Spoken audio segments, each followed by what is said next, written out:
On parle de plus de 100 morts en Espagne. Les Africains qui ont voulu traverser le Maroc pour l'Espagne. Plus de 100 morts. Les médias officiels parlent de 23 morts. Mais les immigrants, dans leur page, sur leur page des voyageurs, des beaux-ailleurs comme on les appelle, ils parlent de plus de 100 morts. 100 morts parce que les gars fuient la pauvreté. Parce que les gars veulent s'en sortir. C'est des gars courageux. Mais j'ai dit, dans le courage, il faut aussi parfois soit se renseigner, soit utiliser un peu son cerveau. Je m'explique. Moi, quand j'ai voulu voyager, j'avais voulu prendre le même chemin, c'est-à-dire le chemin de l'Espagne ou de la Libye. J'avais déjà tout préparé, un peu d'argent. Je suis allé à l'avenue Kennedy à Yaoundé, là où il y a les businessmen. J'ai demandé autour de moi les gars qui étaient prêts à prendre la route. Et j'ai trouvé deux amis qui étaient déjà aussi prêts avec leur argent pour prendre la route pour le Maroc, pour traverser pour l'Espagne. Et ils étaient déjà avancés dans la recherche par rapport à moi. Et ils m'ont donné tous les renseignements. Après, on se préparait. Et la somme, les gars m'ont dit, s'il faut qu'on arrive en Espagne et qu'on traverse au plus vite, il nous faut chacun minimum au trop 1 million. Dans les 1 million, moi je n'avais que 150 000. Après, je leur ai fait comprendre que moi je n'avais pas assez d'argent. Je n'avais que 150 000. Les gars m'ont dit non, tu peux commencer le voyage et arriver à un niveau, tu vas travailler, tu vas compléter ton argent, tu vas avancer petit à petit. C'est comme ça qu'on commence à préparer le voyage. Et je rentre à la maison, je commence à me préparer, je vends quelques meubles à la maison. Et ça me donne les 150 000 dont je vous ai parlé. Mais avec un peu d'intelligence, je réfléchis, je dis, mais 150 000, je suis en train d'aller en Europe. Est-ce que vraiment je vais arriver? C'est là où je change d'idée et je décide que bon, à ce qu'il paraît, le Gabon est un peu plus mieux que le Cameroun, côté niveau de vie. C'est comme ça que je réfléchis d'aller au Gabon, de commencer par le Gabon, aller au Gabon en aventure, essayer de travailler l'argent, économiser et faire un visa. Donc, moi je suis allé au Gabon. Je ne vais pas vous dire que ça a été facile. J'ai aussi eu beaucoup de déboires là-bas, beaucoup de déboires. Et je me suis battu, je suis arrivé à Libreville.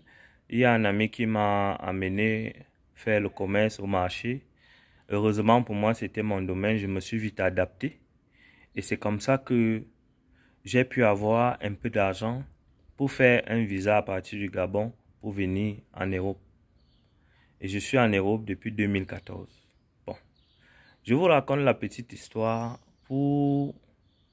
parce qu'il est aussi de notre devoir, nous qui sommes déjà arrivés parfois, loin de ça, que beaucoup ne pensent pas que j'encourage l'immigration. Mais je veux quand même sensibiliser et partager mon parcours si ça peut inspirer certains. Et ça peut inspirer certains parce que ça fait très mal de voir son semblable, ses frères africains, aller périr soit dans la Méditerranée, soit au désert, soit au Maroc, à la barrière, où ils se font tabasser, ils se font tirer dessus. Ceux qui meurent même de maladies dans la brousse en attendant le Boza.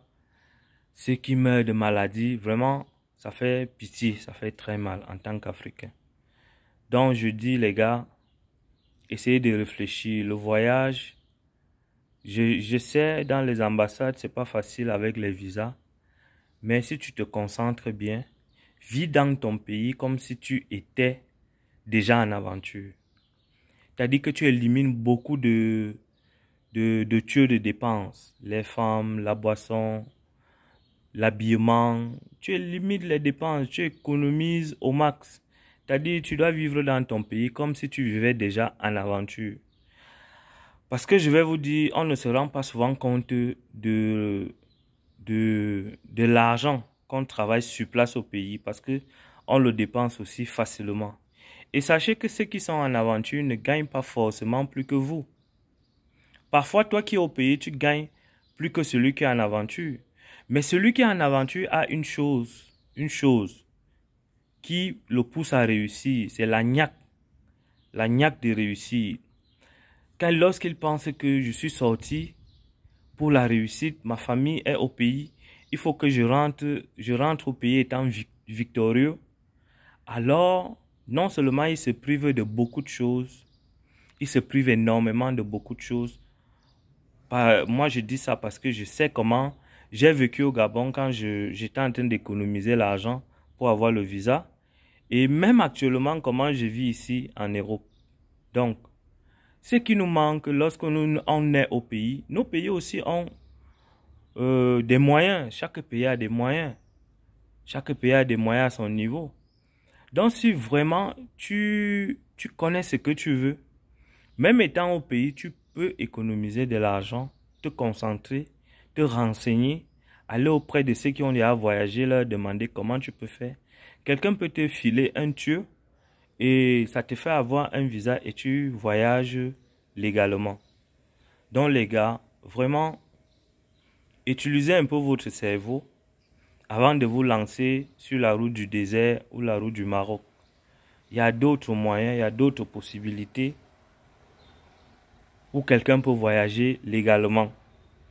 Parce que vraiment, et au jour d'aujourd'hui, on se pose la question si le risque en vaut vraiment encore la peine.